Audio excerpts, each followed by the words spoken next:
एक और job update में आप सभी लोगों का स्वागत है। अच्छी बात यह है कि यहाँ पे सबके लिए जॉब है। आपने इंजीनियरिंग किया है, इंजीनियरिंग नहीं किया है, आपने लॉ किया है, जनरल ग्रेजुएट हो, मतलब सबके लिए जॉब ही जॉब है। पर एक शर्त है कि आप मेरे जैसे बूढ़े ना हो गए हो, मतलब उम्र थोड़ी कम चाहिए यहाँ पे। क्यों? क्योंकि यहाँ पे देश के डिफेंस की बात है, इंडियन कोस्ट गार्ड की बात करने वाले हैं। यहाँ पे वैकेंसी आई है, टोटल 70 वैकेंसी है, इसके बारे में डिस्कशन करेंगे। पर उससे पहले ये मेरे कुछ सोशल मीडिया प्लेटफॉर्म है, अगर आपकी इच्छा है तो ज्वाइन कर सकते हो। ये टेलीग्राम चैनल है @मनु एकेडमी, जरूर ज्वाइन कर लीजिए। बाकी सारी अपडेट आपको यहाँ पे मिलती रहती है। ये ग्रुप है आपके डिस्कशन के लिए, मनु एकेडमी ऑफिशियल, सर्च करेंगे मिल जाएगा। इंस्टाग्राम, फेसबुक, जहाँ पे भी आपका दिल हो आप फॉलो कर सकते हैं। चलिए आगे बढ़ते हैं, डिस्कशन करते हैं हमारे जॉब का। वैसे हो सकता है आप लोगों ने देख लिया हो तो वेल एंड गुड, अप्लाई कर देना। कल से इसका फॉर्म स्टार्ट हो रहा है। नहीं देखा है तो कोई बात नहीं, मैं बता रहा हूं, यहां पे देख लीजिए। असिस्टेंट कमांडेंट बनाया जाएगा आपको, ज्यादा टेंशन वाली बात नहीं है। हालांकि जो नंबर ऑफ स्टेजेज हैं इसमें बढ़ा दिए गए हैं, टोटल 5 स्टेज है। हमारे टाइम पे, जिसको मैं बूढ़ा बोल रहा हूं, हमारे टाइम पे भाई डायरेक्टली वहीं पे जाओ, वहीं पे पहले स्क्रीनिंग टेस्ट होता था, फिर डायरेक्टली आपकी एसएसबी हो जाती थी, फिर आपका सिलेक्शन भी हो जाता था, काम खत्म। मगर यहाँ पे देखो कितने अलग अलग स्टेज ऐड कर दिए गए हैं। टोटल 5 स्टेज में यहाँ पर आपको एग्जामिन किया जाएगा। अगर आप सारे स्टेज पास करते हो, इसके बाद आपको सेलेक्ट किया जाएगा। सबसे पहले बात करते हैं ग्राउंड ड्यूटी की। कोई भी ग्रेजुएट एलिजिबल है यहाँ पे। एक चीज और, कई बार लोग कंफ्यूज होते हैं, यहाँ पे मेंशन कर दिया स्पेशली 10+2+3 वाली स्कीम चाहिए इनको। मतलब आपने 10th किया है, फिर 2 साल का 11 एंड 12th हो, फिर 3 ईयर का आपका ग्रेजुएशन हो। जल्दी ये स्कीम खत्म होने वाली है, क्योंकि न्यू एजुकेशन पॉलिसी जब इंप्लीमेंट होगी तो 10+2+3 गायब। ठीक है, खैर अभी है तो है। फिजिक्स और मैथमेटिक्स में आपको 55% होना चाहिए। कह रहे हैं कि अगर मान लीजिए आपने 10th के बाद डिप्लोमा किया है तो भी आप एलिजिबल हो, पर डिप्लोमा के बाद ग्रेजुएशन तो चाहिए। बस यहाँ पे 12 को एग्जम्प्टेड कर दिया गया है। डिप्लोमा में आपको फिजिक्स और मैथ में फिर वही वाली क्राइटेरिया है, उतना होना चाहिए। अब आगे बात करते हैं, कमर्शियल पायलट वाली की बात नहीं करेंगे। ये वाली जो पोस्ट है शॉर्ट सर्विस की है, मतलब 10 साल से 14 साल। बाकी सारी जो पोस्ट हैं, कमर्शियल पायलट को छोड़ दिया जाए तो बाकी सारी पोस्ट हैं परमानेंट बेसिस पे हैं। उम्र की मैं बात इसलिए कर रहा था क्योंकि देख रहे हो 97 की बर्थ होनी चाहिए आपकी। क्या? जुलाई 97 की बर्थ होनी चाहिए, मतलब उसके बाद की बर्थ होनी चाहिए। उससे पहले के हो तो काम खत्म, ज्यादा कैलकुलेशन करने की जरूरत नहीं है, खत्म, ओवर एंड आउट। मैकेनिकल देख रहे होगे आप, मैकेनिकल की पोस्ट दिख गई है। पर मैकेनिकल के अलावा भी काफी सारे लोग इसमें एलिजिबल हैं। एक तो नवल आर्किटेक्ट है, पता नहीं किसी ने किया होगा कि नहीं किया होगा, पर मैकेनिकल एलिजिबल है, मरीन एलिजिबल है, ऑटोमोबाइल एलिजिबल है। ऑटोमोबाइल वाले बहुत बार पूछते रहते हैं बेचारे, यार सर हमारे लिए कोई आई है, आ गई है, कर लीजिए तैयारी। मैकाट्रॉनिक्स है, इंडस्ट्रियल भी है, प्रोडक्शन भी है, मेटलर्जी भी है, डिजाइन भी है, एरोनॉटिकल भी है, एरोस्पेस भी है, सारे हैं। पर यहाँ पे परसेंटेज दे रखा है भाई, परसेंटेज का ध्यान रखना आप। परसेंटेज मांगा हुआ है यहाँ पे आपसे 60, और अगर आपके पास परसेंटेज नहीं है तो आपके यूनिवर्सिटी के मार्कशीट के पीछे रूल्स दिया गया रहता है। जनरली क्या होता है, मैक्सिमम जगह रूल्स 0.5 का माइनस कर लेते हैं और उसमें 100 का मल्टीप्लाई कर देते हैं, वही हो जाता है आपका परसेंटेज। ठीक है, चलिए आगे बढ़ते हैं। यहां पे ये तो एक क्राइटेरिया है, इसके अलावा यहां पे एक और क्राइटेरिया दे रखा है, वही मैथमेटिक्स वाला, कि आप 12th पढ़े हो, मैथमेटिक्स और फिजिक्स में आपका एग्रीगेट 55 होना चाहिए। अगर नहीं किया है, आपने डिप्लोमा किया है तो डिप्लोमा में होना चाहिए। डिप्लोमा वाले भी एलिजिबल हैं, साफ साफ मेंशन है, टेंशन वाली बात नहीं है। नेक्स्ट है आपका इलेक्ट्रिकल एंड इलेक्ट्रॉनिक्स। यहां पे भी ढेर सारी ब्रांचेस लिख रखी हैं, इलेक्ट्रिकल, इलेक्ट्रॉनिक्स, इंस्ट्रूमेंटेशन, ये सारी पावर इंजीनियरिंग, ये सारी ब्रांचेज एलिजिबल हैं। आप इसमें भी अप्लाई कर सकते हो। ग्रुप ए गजेटेड पोस्ट है, मैं शुरू में बताया नहीं, लिखा हुआ है ग्रुप ए गजेटेड पोस्ट है। पूरा रेपुटेशन रहती है भाई, मतलब मौज ही मौज है, सिलेक्शन हो गया तो सच में मौज है, मजाक नहीं कर रहा। एक तो एडवेंचरस लाइफ होती है यार, जो आप मतलब चाह के भी नहीं पहुंच सकते, जो काम चाह के भी नहीं कर सकते, वो लोग कर रहे होते हैं, डेली का रूटीन होता है। बाकी ये तो वही हाईलाइट कर रखा है मैंने, शॉर्ट सर्विस अपॉइंटमेंट, ये केवल पायलट वाले में है, बाकी सब में परमानेंट अपॉइंटमेंट है। चलिए यहाँ पे रिजर्वेशन की बात किया गया है कि अगर आप पर्टिकुलर कैटेगरी से बिलोंग करते हो, आप देख रहे होगे 5 ईयर का रिलैक्सेशन है SC SC और 3 ईयर का रिलैक्सेशन है नॉन ओबीसी क्राइटेरिया में। यहाँ पे SC ST को परसेंटेज में भी 5% का रिलैक्सेशन दिया गया है। CGPA को इन्होंने कह दिया है कि आप कन्वर्ट करके लिख लेना परसेंटेज में, वो पता है उनको, लग रहा है ना सबसे पहले पता है उनको कि क्या क्या प्रॉब्लम आती हैं। अब यहाँ पे नंबर ऑफ वैकेंसी की बात कर लेते हैं। सबसे ज्यादा वैकेंसी आपकी ग्राउंड ड्यूटी में, जिसमें जनरल ग्रेजुएट अलाउ हैं। इसमें जनरल ग्रेजुएट मतलब इंजीनियरिंग वाले भी उसमें भर सकते हैं, ठीक है। इंजीनियरिंग वालों के पास एक चॉइस और है कि ये 20 वाली जो पोस्ट है इसको भी क्लेम कर सकते हैं, और ये पोस्ट सारी इंजीनियरिंग वाली ब्रांच को मिला के है। मतलब मैकेनिकल की देख लो, अब आधा आधा डिवाइड कर लो मैकेनिकल और इलेक्ट्रिकल में, 10 पोस्ट आप मान सकते हो ऑन एन एवरेज। और एक पोस्ट बेचारे लॉ वालों की है, खैर उनसे तो आपको मतलब है नहीं। तो आप देख लो कि आपको किस में अप्लाई करना है, कहां पे आप कंफर्टेबल हो। जो आपकी कोर ब्रांच है ना, उसमें 60 मार्क का जो आपका स्क्रीनिंग टेस्ट होगा वो आपके कोर सब्जेक्ट से रिलेटेड होगा। जो ग्राउंड ड्यूटी वाला है उसमें एकदम से जनरल सिलेबस है, आगे सिलेबस भी आएगा। इसीलिए मैं बार बार कहता रहता हूं कि आप लोग जनरल वाला पढ़ना स्टार्ट कर दो अगर नहीं पढ़ा है तो, क्योंकि हर जगह आता है।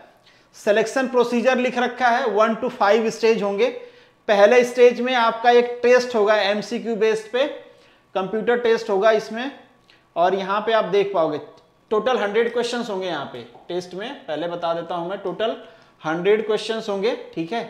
एक क्वेश्चन होगा 4 मार्क्स का और 1 मार्क्स नेगेटिव मार्किंग होगी। ये टोटल इनका सीन है। यहाँ पे आप देख पाओगे ये ग्राउंड ड्यूटी के लिए है 25, 25, 25, 25। और यहाँ पे आप देखोगे ये मैकेनिकल वालों के लिए है, नीचे इलेक्ट्रिकल वालों के लिए, ठीक है। सेक्शन दे रखा है आपको स्टेज 1 में। अगर आपने इंजीनियरिंग चूज किया है मैकेनिकल या इलेक्ट्रिकल तो आपको ये देना होगा, अगर ग्राउंड ड्यूटी चूज किया है तो आपको वो देना होगा, ठीक है।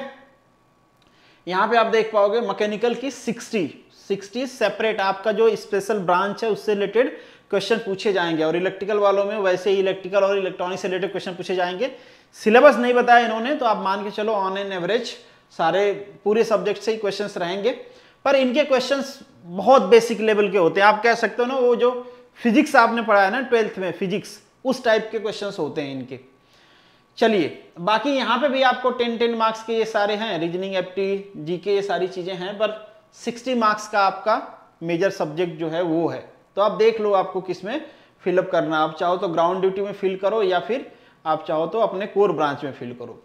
जो लोग फर्स्ट स्टेज को क्वालिफाई करेंगे उनको सेकंड के लिए बुलाया जाएगा। इन्होंने कुछ मेंशन नहीं कर रखा है कितना को बुलाएंगे, डिपेंड करता है कि कितना सेट करते हैं, कितना कैंडिडेट को ये अलाउ करना चाहते हैं, अपने हिसाब से ये बुला लेंगे। फिर नेक्स्ट होगा आपका PSB, ये 1 दिन का होगा, जिसे हम कहते हैं प्रिलिमिनरी सिलेक्शन बोर्ड। यहाँ पे क्या होगा, यहाँ पे आपका कंप्यूटराइज कॉग्निटिव एबिलिटी टेस्ट होता है ये, जो कि पहले हुआ करता था। पहले जैसे मैंने बताया ना कि पहले वो ऊपर वाला स्टेज 1 वाला तो टेस्ट होता ही नहीं था, सीधा जाते थे आप सेंटर पे बुलाया जाता था, तो वहां पे ये वाला सेकंड स्टेज वाला टेस्ट होता था, जो कि यहाँ पे क्वालिफाइंग नेचर का है, वहां पे भी क्वालिफाइंग नेचर का हुआ करता था पहले भी।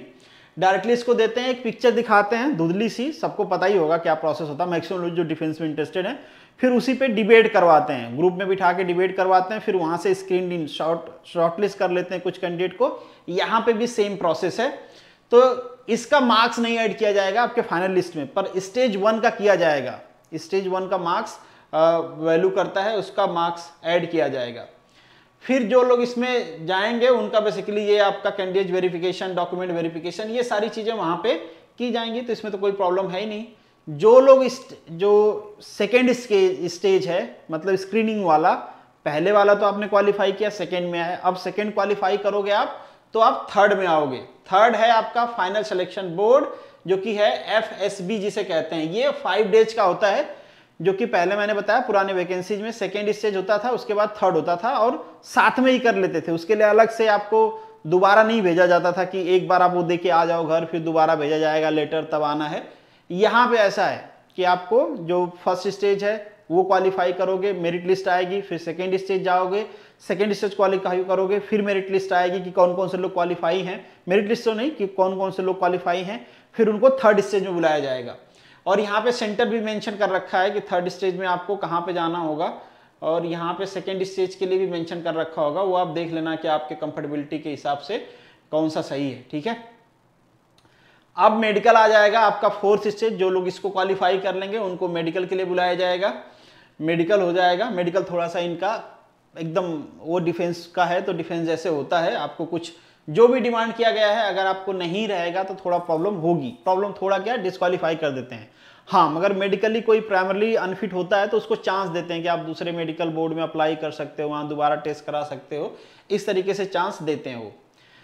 जो स्टेज 5 है आपका, जो स्टेज 3 है और स्टेज 1 है, उन दोनों को ऐड करके आपका फाइनल मेरिट लिस्ट बनाया जाएगा। मतलब जो 5 डे की एसएसबी है, आपका जो सिलेक्शन बोर्ड है, जो फाइनल सिलेक्शन बोर्ड है जो वो, और आपका जो फर्स्ट स्क्रीनिंग आपका जो सीबीटी हुआ था 100 मार्क्स, 100 नहीं 400 मार्क्स का, उसके बेसिस पे आपका रिजल्ट डिक्लेयर किया जाएगा। फिर आपको बुला लिया जाएगा ट्रेनिंग के लिए। मतलब ट्रेनिंग भी इनकी बहुत शानदार होती है। जाओ आप कभी कभी आप इनके सिलेक्शन बोर्ड पे जाओ, कोस्ट गार्ड वालों के मुंबई वाले पे जाओ आप कभी, देखो कितना शानदार लोकेशन है इनकी, जबरदस्त लोकेशन है, जहां पे भाई करोड़ों, कई करोड़ों के, मतलब 100 करोड़ों, कई 100 करोड़ों के घर बंगलो मिलते हैं ना, वहां पे आपको फ्री में रहने के लिए मिलेगा, वो भी फुल फर्निश रूम। ठीक है, लिख रखा है इन्होंने, मैं अपने मर्जी से नहीं बता रहा हूं। अब जरूरी नहीं कि सबकी पोस्टिंग मुंबई में हो जाएगी, डिपेंड करता है, पर पोस्टिंग होगी कहाँ? कोस्ट गार्ड है तो समुद्र के किनारे पे ही आपकी ड्यूटी रहेगी, वहीं पे पोस्टिंग होगी।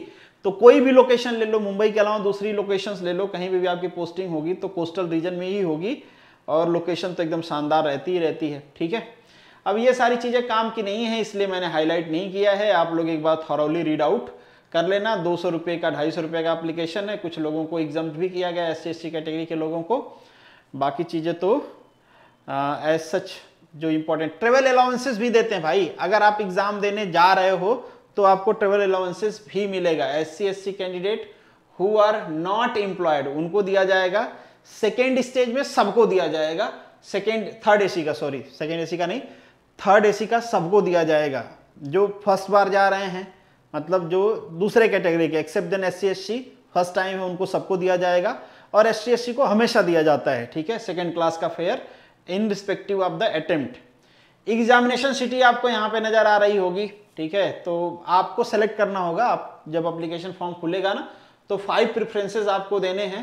इन्होंने कहा कि ऐसी चूज करो जो आपके परमानेंट लोकेशन से 30 किलोमीटर है, नहीं है तो जो क्लोजेस्ट है उसको चूज करो। उस हिसाब से रेफरेंस देना है, जो आपसे क्लोज है। जनरली लोग वो करते भी हैं। और ऐसा चाहिए कुछ डिटेल दे रखी है कि अगर आपको कुछ कंफ्यूजन होता है तो कांटेक्ट मेल या कॉल इनको कर सकते हो। ठीक है, और ये हैं आपके टेंटेटिव डेट्स। क्या है भाई डेट? आप देख पाओगे, नवंबर में आपका स्टेज 1 होगा और दिसंबर में आपका स्टेज 2 होगा। मतलब ये कह रहे हैं 30 डेज के अंदर, ऊपर मेंशन भी कर रखा है, 30 डेज के अंदर आपका रिजल्ट डिक्लेयर कर दिया जाएगा, मेरिट लिस्ट आ जाएगी। फिर आपको स्टेज 2 के लिए बुला लिया जाएगा। मतलब वो जो पिक्चर परसेप्शन और ग्रुप डिस्कशन है और एक कॉग्निटिव टेस्ट है जो आपका कंप्यूटर बेस्ड, वो कर लिया जाएगा कि मेंटली आप ठीक हो ना, मतलब मेंटल डिसऑर्डर तो नहीं है आपको कोई, मेंटली ठीक हो। फिर वो टेस्ट हो जाएगा। फिर आपकी थर्ड स्टेज आ जाएगी जो 5 डेज आपको रहना होगा जहाँ पे। फिर वहाँ पे बहुत सारे टेस्ट होते हैं, अब यहाँ पे तो डिस्कस करना ठीक नहीं है, कई सारे टेस्ट होते हैं वहाँ पे। नेक्स्ट आपका जो 4 है मेडिकल आ जाएगा। फिर इसके बाद 5 आपका जून में आपको ट्रेनिंग के लिए, सॉरी ये हाँ जून 23 में आपको ट्रेनिंग के लिए बुला लिया जाएगा। मतलब अगर अभी आप क्वालिफाई कर लेते हो तो 8 से 9 महीने बाद आपके पास एक असिस्टेंट कमांडेंट की बेहतरीन गजेटेड ऑफिसर ग्रुप A वाली जॉब होगी। शानदार वेतन, शानदार फैसिलिटी भी खूब देते हैं। सैलरी भी आगे मेंशन कर रखा है, प्रमोशन भी मेंशन कर रखा है, सब कुछ मेंशन कर रखा है इन्होंने। तो ये सारे वेरिफिकेशन है, डॉक्यूमेंट वेरिफिकेशन से रिलेटेड मैटर दिया गया है। ये सब तब होगा जब आप क्वालिफाई हो गए। और यहाँ पे कुछ आपके फिजिकल कंडीशंस भी दे रखे हैं, GD के लिए दे रखा है। ठीक है, फिर ये मेल वुमेन आपके असिस्टेंट कमांडेंट जो शॉर्ट सर्विस कमीशन वाले थे ना, वो पायलट वाले, उनके लिए दे रखा है। फिर यहाँ पे वेट दे रखा है, प्रोपोर्शनेट 10% प्लस माइनस चलेगा वेट में। फिर चेस्ट दे रखा है, आई साइड दे रखा है, इसको थोड़ा सा ध्यान से देख लेना। टेक्निकल में अगर आप जा रहे हो तो ये है, और GD में उसमें स्पेशल वाले में जा रहे हो तो उसमें तो पता ही भाई, उसमें तो चाहिए ही, और बाकी सब में ये वाली है। ठीक है, टैटू को कह रखा है कि थोड़ा सा कंसेशन दे देंगे, पर टैटू जनरली आपके बाहरी हिस्से पे नहीं होना चाहिए, नहीं तो आपको भगा देंगे, कहेंगे जाओ टैटू बनवाओ। ठीक है, फिर आगे आ जाते हैं। आपके ज्वाइनिंग तो बता दिया, जून 2023 तक आपकी ज्वाइनिंग करवा लिया जाएगा। फिर इसके बाद ट्रेनिंग में भेजा जाएगा। शानदार खाना पीना, ट्रेनिंग, रहना, खेलना कूदना, सब कुछ शानदार ही शानदार होता है। ठीक है, सैलरी कितना मिलेगी, सैलरी भी शानदार है, 80-90 हज़ार के आसपास आपको सैलरी हो जाएगी, क्योंकि यहाँ पे अलाउंसेस बहुत सारे मिलते हैं आपको। ठीक है, तो बेसिक पे तो आप देख ही रहे हो, पर बेसिक पे के अलावा यहाँ पे अलाउंसेस काफ़ी सारा होता है। तो सैलरी आपकी 80 के अप रहेगी, 80 प्लस सैलरी आपकी हो जाएगी यहाँ पे। और बाकी सारी फैसिलिटी आप देख रहे हो, ये सारी चीज़ दी जाएगा। एक फर्निश गवर्नमेंट अकोमोडेशन आपको दिया जाता है, आपके लिए और आपके फैमिली के लिए एक बढ़िया सा घर मिलेगा जो सपनों से सुंदर होगा। बाकी बहुत पैसा कमा के भी वो घर खरीद नहीं सकते आप, ऐसा घर मिलता है। ठीक है, और इसलिए नहीं खरीद सकते कि उसका लोकेशन ऐसी होती है कि खरीद ही नहीं सकते हो। ठीक है, चलिए आगे है, आगे तो ऐसा कुछ है नहीं, तो यहाँ पे एंड करते हैं। फॉर्म एप्लीकेशन ओपन हो जाएगा 7 नवंबर इसकी लास्ट डेट है, तो फिलअप कर लेना। कल से ओपन हो रहा है, फॉर्म भरिए और प्रिपरेशन कर रहे हैं तो वेल एंड गुड, नहीं कर रहे हैं तो स्टार्ट करिए। चलिए, ऑल द बेस्ट एंड जय हिंद।